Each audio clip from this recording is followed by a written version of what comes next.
ಕಾರ್ಯಕ್ರಮಕ್ಕೆ ಹನುಮಂತಪ್ಪ ಸರ್ ಅವ್ರನ್ನ ತುಂಬುವುದರಿಂದ ಸ್ವಾಗತಿಸ್ತೇನೆ. ನಮ್ಮ ಶಾಲೆಯ ಮುಖ್ಯ ಶಿಕ್ಷಕರಾಗಿರ್ತಕ್ಕಂಥ ಎಚ್.ಎನ್. ಪರಮೇಶ್ವರ ಸರ್ ಕೂಡ ಹಾಜರಿದ್ದಾರೆ. ಅವ್ರನ್ನೂ ಕೂಡ ಈ ಕಾರ್ಯಕ್ರಮಕ್ಕೆ ತುಂಬುವುದರಿಂದ ಸಹೋದರ ಮಿತ್ರರು ಇಲ್ಲಿ ಹಾಜರಿದ್ದಾರೆ. ಎಲ್ಲರನ್ನೂ ಕೂಡ ಈ ಕಾರ್ಯಕ್ರಮಕ್ಕೆ ಸ್ವಾಗತಿಸ್ತೇನೆ.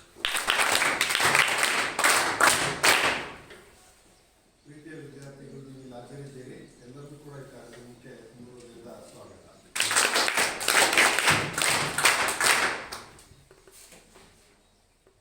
ಕೆಲವು ದಿನಗಳಿಂದ ಈ ಸರ್ ಬಂದು ಪಾಠ ಮಾಡಿದ್ದಾರೆ.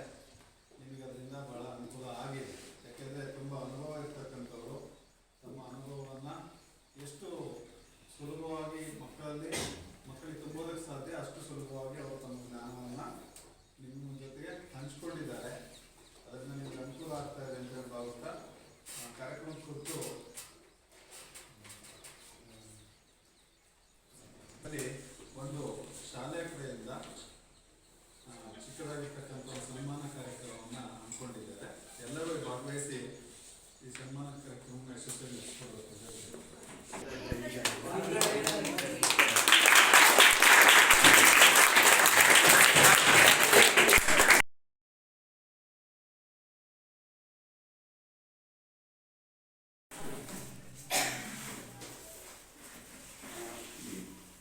ಒಂದನ್ನು ನೀವೆಲ್ಲರೂ ಕೂಡ ಗಮನಿಸಬೇಕು. ಈಗ ನೀವು ನಿಮ್ಮ ವಯಸ್ಸಿಗೆ ಅನುಗುಣವಾಗಿ ಏನು ಮಾಡ್ತಾ ಇದ್ದೀರಪ್ಪ ಅಂದರೆ, ಗದ್ದಲದಲ್ಲಿ ಗಲಾಟೆಯಲ್ಲಿ ಸಮಯನ ಬಹಳಷ್ಟು ಹಾಳು ಮಾಡ್ಕೊಳ್ತೇವೆ. ನಾನು ಬಹಳಷ್ಟು ಸಮಯ ಎಲ್ಲ ಕಡೆಯೂ ಹೇಳೋದು ಒಂದು ಮಾತೇನಪ್ಪ ಅಂದರೆ, ಸಮಯ ನಿಮ್ಮನ್ನು ಗೆಲ್ಲಿಸ್ಬೇಕು. ನೀವು ಸಮಯವನ್ನು ಸೋಲಿಸ್ತಾ ಹೋಗ್ತಾ ಇದ್ದೀರಿ. ಸಮಯವನ್ನು ನೀವು ಎಷ್ಟು ಸೋಲಿಸ್ತೀರೋ ಅಷ್ಟು ನೀವು ಸೋಲ್ತೀರಿ. ಸಮಯವನ್ನು ಗೆಲ್ಲಿಸ್ಬೇಕು. ಸಮಯವನ್ನು ಗೆದ್ದರೆ ಆ ಸಮಯದ ಜೊತೆಯಲ್ಲಿ ನೀವು ಗೆಲ್ತಾ ಹೋಗ್ತೀರಿ. ಹಾಗಾಗಿ ಈಗೇನು ಸಾಕಷ್ಟು ಸಂಗತಿಗಳನ್ನು ನಿಮಗೆ ಇಷ್ಟವಾದ್ದು ಪರೀಕ್ಷೆಯಲ್ಲಿ ಅಧಿಕ ಅಂಕಗಳಿರೋ ಅಂತಕ್ಕಂತಹ ಭಾವನೆಯಲ್ಲಿ ಅಲ್ಲಿ ಸೋಲಬಾರದು ಅಂತೇಳಿ ನೀವು ತಿಳ್ಕೊಳ್ಳೋಕೆ ಏನು ಪ್ರಯತ್ನ ಪಟ್ಟರಿ, ಆ ಪ್ರಯತ್ನ ಪಟ್ಟಂತಹ ಸಂಗತಿಗಳನ್ನು ನನಗೆ ತಿಳಿದ ಮಟ್ಟಿಗೆ ಹೇಳ್ಕೊಟ್ಟಿದ್ದೀನಿ. ಅದನ್ನು ನೀವು ಹೇಗೆ ಗ್ರಹಿಸಿದಿರೋ ಅದನ್ನು ಬರಿತಕ್ಕಂಥದ್ದನ್ನು ನೀವು ರೂಢಿ ಮಾಡಿಕೊಳ್ಬೇಕು. ಈಗ ತಾನೇ ನಾನು ಪ್ರಯೋಗ ಮಾಡಿ ತೋರಿಸ್ದೆ. ನಿಧಾನಕ್ಕೆ ಮೂರು ಪದಗಳ ಒಂದು ವಾಕ್ಯದಲ್ಲಿ ಹೇಗೆ ಮೂರು ಪದಗಳನ್ನೇ ಸೇರಿಸಿ ಒಂದು ವಾಕ್ಯವನ್ನು ಹೇಗೆ ಮಾಡಬಹುದು ಅಂಥೇಳಿ ಹೇಳ್ತಾನ. ಆ 4-5 ಪದಗಳು ಬಳಸ್ಕೊಂಡು ವಾಕ್ಯ ಆಯಿತು. ಕಡೆಗೆ 6-7 ಪದಗಳನ್ನು ಬಳಸ್ಕೊಂಡು ವಾಕ್ಯ ಬೆಳೀತಾ ಹೋಯಿತು, ವಿಷಯನೂ ಬೆಳೀತಾ ಹೋಯಿತು. ಇದಕ್ಕೆ ಕಾರಣ ಏನು? ಭಯ ಬೀಳಬಾರ್ದು. ನಿಧಾನಕ್ಕೆ ಆಲೋಚನೆ ಮಾಡಿ. ಹಾಗೆ ಸಿಕ್ಕಂತಹ ಸಮಯವನ್ನು ಮಾತ್ರ ವ್ಯರ್ಥ ಮಾಡಲೇಬಾರದು. ಸಮಯ ನಮ್ಮನ್ನು ಗೌರವಿಸೋ ಹಾಗೆ ನಾವು ಮಾಡಬೇಕು. ಗೌರವ ಸಿಗ್ತದೆ. ಈಗ ನೀವೆಲ್ಲ ಒಟ್ಟು ಸೇರ್ಕೊಂಡು ಮಾಡಿದ್ದು ಗೌರವ ಯಾಕಾಗಿ ಸಿಗುತ್ತೆ ಅಂತ ಒಂದು ಸ್ಥಾನಕ್ಕೆ ಬರಬೇಕು. ಆ ಸ್ಥಾನಕ್ಕೆ ಬರಬೇಕಾದ್ರೆ ಏನೇನೆಲ್ಲವೂ ಕೂಡ ಶ್ರಮ ಇರುತ್ತದೆ. ನೀವೀಗ ಉತ್ತಮ ಅಂಕಗಳನ್ನು ಪಡ್ಕೊಂಡ್ರಿ ಅಂದರೆ ಸಾಕು, ನಿಮಗೊಂದು ಗೌರವ ಸಿಕ್ಕೇ ಸಿಗ್ತದೆ. ಹಾಗಾಗಿ ನಾನು ಸಾಕಷ್ಟು ಸಮಯ ವಿದ್ಯಾರ್ಥಿಗಳ ಮುಂದೆ ಏನು ಹೇಳ್ತಾ ಇರ್ತೀನಪ್ಪ ಅಂದರೆ, ಶಿಕ್ಷಕರಿಗೆ ಗೌರವವನ್ನು ತಂದುಕೊಡ್ತಕ್ಕಂಥವ್ರು ಅವರು ಕಲಿತಿರ್ತಕ್ಕಂತಹ ವಿದ್ಯೆಗಿಂತಲೂ ಅಧಿಕವಾಗಿ ನೀವು ಏನು ಕಲಿತು ಸಾಧಿಸುತ್ತೀರೋ ಆ ಸಾಧನೆ ಶಿಕ್ಷಕರಿಗೆ ಗೌರವವನ್ನು ತಂದುಕೊಡ್ತಕ್ಕಂಥದ್ದಾಗಿರ್ತದೆ. ನಮಗೆ ನಾವೇ ಸಾಧನೆ ಮಾಡಲಿಕ್ಕೆ ಬರಲ್ಲ. ನಮ್ಮ ಸಾಧನೆಯನ್ನ ಎತ್ತಿ ಹಿಡಿತಕ್ಕಂತಹ ವ್ಯಕ್ತಿಗಳು ಯಾರು? ಮುಂದಿನ ಪ್ರಜೆಗಳಾಗಿರೋದು ನೀವು. ಅದನ್ನ ನೀವು ಮೊದಲು ಅರ್ಥ ಮಾಡ್ಬೋದು. ಅರ್ಥ ಮಾಡಿಕೊಂಡು ಇವತ್ತು ಅಂಕಗಳ ಪ್ರಪಂಚ. ನಾನು ಯಾವತ್ತೂ ಅಂಕಗಳಿಗೆ ಪಾಠ ಮಾಡಿಲ್ಲ ಇದುವರೆಗೂ. ಸುಮ್ಮನೆ ಮಾಡ್ತಾ ಹೋಗಿರೋದೆ. ಅವ್ರು ಏನು ಮಾಡ್ತಾರೆ ಅದನ್ನು ನಾವು ಮಾಡ್ಕೊಳ್ತಾ ಹೋಗ್ತಿರೋದಷ್ಟೇ. ಅಂಕಗಳಿಗೆ ಇಷ್ಟಿದೆ, ಪ್ರಶ್ನೆ ಇರ್ತದೆ, ಕೇಳಿದ್ರು ಅಷ್ಟೇ. ಆಮೇಲೆ ಇನ್ನೊಂದು ವಿಷಯ ತಿಳ್ಕೊಳ್ಳಿ.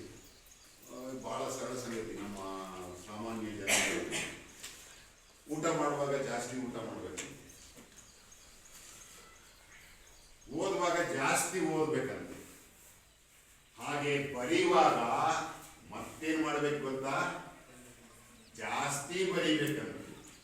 ಇದು ಓದೋರು ಹೇಳೋ ಮಾತಲ್ಲ, ಇದು ನಮ್ಮ ಸಾಮಾನ್ಯ ಮನುಷ್ಯರು ಹೇಳ್ತಕ್ಕಂಥದ್ದು. ಹೌದು ಅವ್ರು ಊಟ ಕೂದ್ರು ಅಂದ್ರೆ ನೀವು ಬಡಿಸಿ ಸಾಕಾಗುವಂತಹ ರೀತಿಯಲ್ಲಿ ಊಟ ಮಾಡುವಂತ ಜನ ಇದ್ದಾರೆ. ಅವರು ಕೆಲಸ ಮಾಡಲಿಕ್ಕೆ ಬೆಳಿಗ್ಗೆ ಶುರು ಮಾಡಿದ್ರೆ ಇವತ್ತು ಎಲ್ಲ ಯಾಂತ್ರೀಕರಣ ಆಗ್ಬಿಟ್ಟು ಸ್ವಲ್ಪ ಶ್ರಮ ಕಡಿಮೆ ಆಗಿದೆ ಅನ್ನೋದನ್ನ ಹೊರತುಪಡಿಸಿದ್ರೆ ಅವ್ರ ಕೆಲಸ ಏನಂತ ಕಡಿಮೆ ಆಗಿಲ್ಲ. ಹಾಗಾಗಿ ಅವರು ಸರಳವಾಗಿ ಹೇಳುವಂಥದ್ದು, ಊಟ ಮಾಡುವಾಗ ಊಟ ಮಾಡೋದು, ಓದುವಾಗ ಓದು, ಬರೀವಾಗ ಬರೀ, ನೀನು ಏನು ಮಾಡ್ತೀವೋ ಅದನ್ನೆಲ್ಲ ಅಧಿಕವಾಗಿ ಮಾಡು. ಹಾಗೆ ನೀನು ಬಯಸಿದ್ದು ಕೂಡ ಏನಾಗ್ತದೆ, ಅಧಿಕವಾಗಿ ಬರೀತು. ಅಧಿಕವಾಗಿ ಸಿಗಬೇಕು ಅಂತ ಹೇಳಿದ್ರೆ ಒಂದು ಸ್ವಲ್ಪ ಇರಿಸು ಮುರಿಸು ಅಂದ್ರೂ ಕೂಡ ತೀರಿ ಘನವಾದ ಲದ್ದಿ ಘನ ಅಂತ. ನೀವು ಜಾಸ್ತಿ ಓದಿದ್ರೆ ಜಾಸ್ತಿ ಬರೀಲಿಕ್ಕೆ ಸಾಧ್ಯ. ನೀವು ಓದೋದೇ ಕಡಿಮೆ ಓದಿದ್ರೆ ಜಾಸ್ತಿ ಹೇಗೆ ಬರೀತೀವಿ? ಇನ್ನು ಮುಂದೆ ಹೇಳಲಾಗದೇ ಇರುವಂತಹ ಕೆಲವು ಸಂಗತಿಗಳಿದ್ದಾವೆ. ಅವು ಏಕೆಂದ್ರೆ ನಮ್ಮ ಪ್ರಶ್ನೆ ಪತ್ರಿಕೆಯಲ್ಲೇ ಪ್ರಶ್ನೆನೂ ಕೊಟ್ಟು ಆನ್ಸರ್ ಪೇಪರ್ನು ಮಾಡಿರೋದ್ರಿಂದ ನೀವು ಇಷ್ಟೇ ಬರೀಬೇಕು ಅಂತ ನಮ್ಮ ಕಂಡೀಷನ್ ಮಾಡ್ದಂಗೆ ಆಗಿಬಿಟ್ಟಿದೆ. ಹಾಗಾಗಿ ನೀವು ಮಾಡಬೇಕಾಗಿರೋದು ಏನಪ್ಪಾ ಅಂದ್ರೆ, ಕಡಿಮೆ ಪದಗಳಲ್ಲಿ ಹೆಚ್ಚು ಅರ್ಥವನ್ನ ಒಳಗೊಂಡಿರೋ ರೀತಿಯಲ್ಲಿ ಬರೆಯುವ ಚಿಂತನೆ ಮಾಡಬೇಕಾಗ್ತದೆ. ವೇದ ಸುಳ್ಳಾದರೂ ಗಾದೆ ಸುಳ್ಳಾಗುವುದಿಲ್ಲ. ಇಷ್ಟಿದೆ. ವೇದ ಸುಳ್ಳಾದರೂ ಗಾದೆ ಸುಳ್ಳಾಗುವುದಿಲ್ಲ. 4 ಪದ. ಒಂದು ವೇದವನ್ನ ಕುರಿತು ಹೇಳ್ತಾ ಇದೆ, ಇನ್ನೊಂದು ಗಾದೆಯನ್ನ ಕುರಿತು ಹೇಳ್ತಾ ಇದೆ. ಹಾಗೆ ಗಾದೆಗಳನ್ನ ಕುರಿತು ಅರ್ಥದಲ್ಲಿ ತ್ರಿವಿಕ್ರಮನಾಗಿಯೂ, ಹಾಗೆ ಗಾತ್ರದಲ್ಲಿ ಏನಾಗಿದೆ ಗಾದೆ, ವಾಮನನಾಗಿ ಇದೆ. ವಾಮನ ಅಂದ್ರೇನು? ಉಳ್ಳ ಅಂದ್ರೆ ಪದಗಳು ಎರಡೇ ಇರೋದು. ವೇದ ಸುಳ್ಳಾದರು, ಗಾದೆ ಸುಳ್ಳಾದರು. ಆ 4 ಪದಗಳಲ್ಲಿ ಅರ್ಥ ಅನ್ನೋದೇನಾಗಿದೆ ಹೇಳೋದು. ಆ ಪದಗಳು ಚಿಕ್ಕವಾಗಿದ್ದಾರೆ, ಆದರೆ ಅರ್ಥ ಏನಾಗಿದೆ? ವೇದ 4 ಇದ್ದಾರೆ, ನಮಗಾದೆ ಅದಕ್ಕಿಂತ ಜಾಸ್ತಿ ಇದ್ದಾರೆ. ಆಳಿ ಒಂದು ಹೇಳ್ತಾರೆ, ಒಂದು ಮಳೆ ಕುರಿತು ಬೇಕಾದಷ್ಟು ಗಾದೆಗಳಿದ್ದಾವೆ. ಓದು ಒಕ್ಕಾಲಾದೆ ಬುದ್ಧಿ ಮುಕ್ಕಾಲು. ಓದು ಒಕ್ಕಾಲು. ಹೌದು, ನೀವು ಓದೋದು ಕಡಿಮೆ ಓದಿದ್ರಿ, ನಿಮ್ಮ ಬುದ್ಧಿ 75 ಕಾಲು, ಒಕ್ಕಾಲು 1 ಕಾಲು. ಅಂದರೆ ದನಗಳಿಗೆ ಹೋಲಿಸಿ ಹೇಳೋದಾದ್ರೆ 4 ಪಾದಗಳಿದ್ದಾವೆ ಅಥವಾ 4 ಕಾಲುಗಳಿದ್ದಾವೆ. ನೀವು ಕಾಲು ಭಾಗದಷ್ಟು ಅಭ್ಯಾಸ ಮಾಡಿದರೆ ನಿಮ್ಮ ಬುದ್ಧಿ, ಆಲೋಚನೆ, ನಿಮ್ಮ ಧೀಶಕ್ತಿ, ನಿಮ್ಮ ಚಿಂತನೆ, ನಿಮ್ಮ ಬರವಣಿಗೆ ಇದು ಮುಕ್ಕಾಲು ಪಾಲಿರಬೇಕಾಗುತ್ತೆ. ಹಾಗಾದಾಗ ಏನಾಗುತ್ತೆ ಹೇಳಿ, ಚೆನ್ನಾಗಿ ಬರೀಬಹುದು. ಈಗ ನಾನು ನಿಮಗೆ ಮಾಡಿದ್ದರೆ ಒಂದು ಹಕ್ಕಿ ಅಂತೇಳಿ ತಗೊಂಡೆ ಅಷ್ಟೇ, ಇನ್ನೂ ಬಹಳಷ್ಟು ಆಗೋದದು. ಆದರೆ ನಿಮಗೆ ಸಮಯದಲ್ಲಿ ಏನನ್ನ ಅರ್ಥ ಮಾಡಿಸ್ಬೇಕು, ನಿಮಗೆ ತಿಳ್ಕೊಳ್ಳಿಕ್ಕೆ ಏನು ಬೇಕು. ಹಾಗಾಗಿ ಆ ಹಕ್ಕಿಯ ಬಗ್ಗೆ, ಒಂದು ಹಕ್ಕಿ ಇತ್ತು, ಎಲ್ಲಿ ವಾಸ ಮಾಡಬೇಕು ಅನ್ನಿಸ್ತು, ಹಾಗೆ ಅದರ ಬಯಕೆ ಏನಾಗಿತ್ತು, ಅದರ ಬಯಕೆಗೆ ಅನುಗುಣವಾಗಿರ್ತಕ್ಕಂತಹ ಸಂಗಾತಿಯನ್ನು ಹುಡುಕೊಂಡು ಹೋಯಿತು. ಅದು ಸೆಲೆಕ್ಟ್ ಆದಮೇಲೆ ಏನು ಮಾಡಿತು, ವಾಪಸ್ ಅದೇ ಹಕ್ಕಿಯ ಬಳಿಗೆ ಹೋಯಿತು. ಎಲ್ಲರೂ ನೋಡ್ಕೊಂಡ್ಬಂದು, ಹೌದು ಒಂದು ಹೆಣ್ಣು ಗಂಡನ್ನು ನೋಡೋಕೆ ಹೋಗೋದು ಎಷ್ಟೆಲ್ಲ ನೋಡ್ತಾರೆ. ಅಂತಿಮವಾಗಿ ಏನು ಮಾಡ್ತಾರೆ, ದುಡ್ಡು, ಆಸ್ತಿ ಇತ್ಯಾದಿ ಅದು ಬೇರೆ ಬೇರೆ ಸಂಗತಿ. ಆದರೆ ಮನಸ್ಸಿಗೆ ಒಪ್ಪಿಗೆ ಆಗ್ತಕ್ಕಂಥದ್ದು ಕೂಡ ಅಷ್ಟೇ ಸರಿಯಾಗಿರ್ತಕ್ಕಂತಹ ಸಂಗತಿ ಆಗ್ತದೆ. ಹಾಗೆ ನಾನು ನಿಮಗೆ ಮೊನ್ನೆ ಕೂಡ ಒಂದು ಮಾತನ್ನು ಹೇಳ್ತಾ ಇದ್ದೆ, ಪರೀಕ್ಷೆಯಲ್ಲಿ ಪ್ರಶ್ನೆಯನ್ನ ಆಯ್ಕೆ ಮಾಡ್ಕೊಳ್ಳೋದಿದೆಯಲ್ಲ ಬರೆಯೋದಕ್ಕೆ, ಅದು ಬಹಳ ಮುಖ್ಯ. ಆ ಆಯ್ಕೆ ಮಾಡಿಕೊಂಡಂತಹ ಪ್ರಶ್ನೆಯ ಮೂಲಕವಾಗಿ ನಿಮಗೆ ಅಧಿಕ ಅಂಕಗಳು ಬರುತ್ತೆ ಅನ್ನೋ ಭರವಸೆಯನ್ನ ನೀವು ಮೊದಲು ಹೋಗಬೇಕು.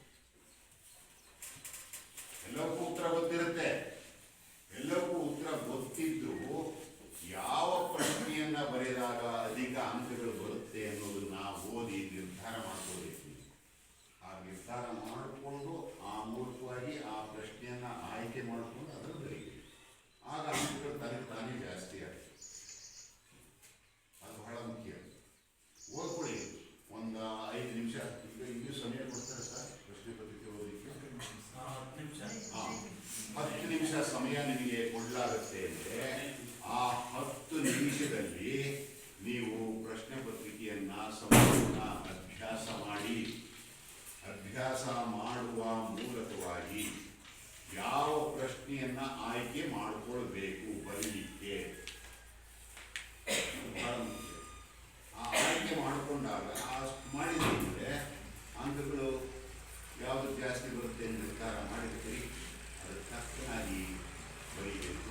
ಸಮಯ ಹೊಂದಿಸ್ಬೇಕು. ಒಂದು ಹಂತಕ್ಕೆ ಎಷ್ಟು ಸಮಯ ಮೊನ್ನೆ ಹೇಳಿದ್ದೀನಿ ನಾನು. ಇನ್ನು ಕೊನೆಯಲ್ಲಿ ಒಂದು 4-5 ನಿಮಿಷ ಉಳಿತು ಅಂತ ಇಟ್ಕೊಳ್ಳಿ. ಹೆಚ್ಚುವರಿ ಬರೆದಿದ್ದೆಲ್ಲ ಓದಬೇಕು. ಇದು ಬಹಳ ಮುಖ್ಯ. ನೀವು ಬರೆದಿರ್ತಿರಲ್ಲ ಅದನ್ನ ನೀವೇ ಓದಬೇಕು. ಏಕೆಂದರೆ ಸಿಕ್ಕ ಸಮಯ ಏನಾಗುತ್ತೆ ಅಂದರೆ ನೀವು ಓದದೆ ಅಲ್ಲಿ ಒಂದು ಅಕ್ಷರ ತಪ್ಪಾಗಿತ್ತು, ಒಂದು ಲ್ಯಾಂಗ್ವೇಜ್ನಲ್ಲಿ ಏನಾಗ್ತದಪ್ಪ ಅಂದರೆ ಅದಕ್ಕೆ ಎಷ್ಟೋ ಅಂಕಗಳು ಹಿಡಿತಾರೆ. ಎಷ್ಟೋ ಸಹಜವಾಗಿ ಕಟ್ಟಾಗಿ 3 ಯಾಕೆ ಬಂತು ಅಂತ ನೀವು ಅಂತೀರಿ. 4 3 ಯಾಕೆ ಬಂತು ಅಂದರೆ ನೀನು ಒಂದು ಕೊಂಬು ಕೊಡೋದು, ಹಾಕೋದು ಅಥವಾ ಒಂದು ದೀರ್ಘ ಒಂದು ಇಟ್ಟಿರ್ತೀಯ. ಆದ್ರೆ ಅವನ್ನೆಲ್ಲ ಗುರ್ತು ಮಾಡಿ ತೋರ್ಸೋಕೆ ಹೋಗಲ್ಲ. ಅದಕ್ಕೆ ಮೊದಲು ಏನು ಮಾಡಿಬಿಡೋದು, 4 ಅಂಕಕ್ಕೆ 3.5 ಅಂಕ.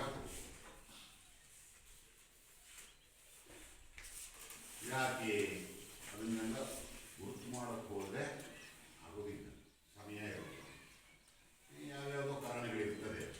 ಹಾಗಾಗಿ ನೀವು ಬರೆದಿದ್ದನ್ನ ಮೊದಲು ನೀವೇ ಓದಿದ್ರೆ ನಿಮ್ಮ ತಪ್ಪನ್ನ ನೀವು ಗುರುತಿಸುವಂತಹ ರೀತಿಯಲ್ಲಿ ಬೆಳೆದರೆ, ಆಲೋಚಿಸಿದರೆ ನೀವು ಪರೀಕ್ಷೆಯಲ್ಲಿ ಅತ್ಯಂತ ಹೆಚ್ಚಿನ ಯಶಸ್ಸನ್ನು ಗಳಿಸಲಿಕ್ಕೆ ಸಾಧ್ಯ. ಅಕ್ಷರಗಳನ್ನು ಈಗಾಗಲೇ ಮುದ್ದಾಗಿ ಬರೀಬೇಕು ಅಂತ ಹೇಳಿ ಅದನ್ನು ತಿದ್ದುಕೊಳ್ಳೇಬೇಕು. ನೀವು ಇಲ್ಲಿ ಎಷ್ಟಾಗುತ್ತೋ ಅಷ್ಟು ಈ ವರ್ಷದಲ್ಲಿ ತಿದ್ದುಕೊಳ್ಳಿ. ಮುಂದಿನ ದಿವಸಗಳಲ್ಲಿ ಅಕ್ಷರಗಳು ಈಗಾಗಲೇ ಗಾಂಧಿ ಪಾಠವನ್ನು ನೋಡಿದ್ದೀರಿ, ನಿಮಗೆ ಇರ್ತಕ್ಕಂಥದ್ದು ನಿಮ್ಮ ಪಠ್ಯದಲ್ಲೇ ಇದೆ. ಗಾಂಧೀಜಿಗೆ ಒಂದು ಸ್ವಲ್ಪ ಅಗೌರವ ಅನ್ನಿಸುವಂತಹ ಸಂದರ್ಭ ಉಂಟಾಯಿತು.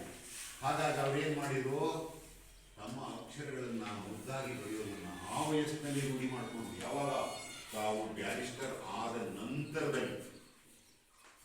ಈಗ ನಿಮಗಿನ್ನೂ ಅಂತಹ ಸಮಯ ಬಂದಿಲ್ಲ.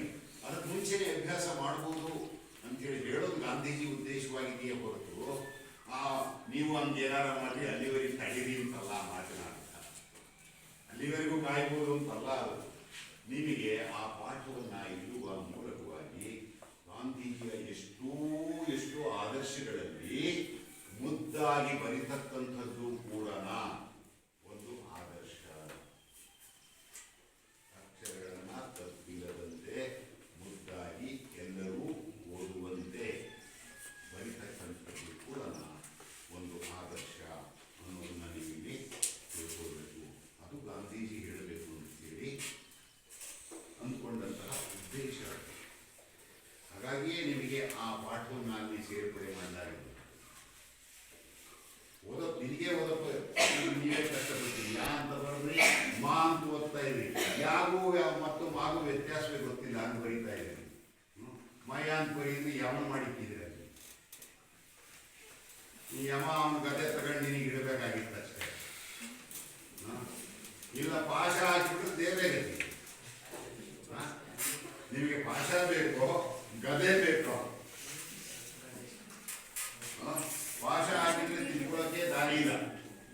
ಗದೆ ಆದ್ರೆ ಏನಾಗ್ತದೆ, ಒಂದು ಇಕ್ಕಿಸ್ಕೊಂಡ್ರೂ ಪರವಾಗಿಲ್ಲ, ತಿದ್ದುಕೊಳ್ಳೋದಿಕ್ಕೆ ಒಂದು ಅವಕಾಶ ಇದೆ.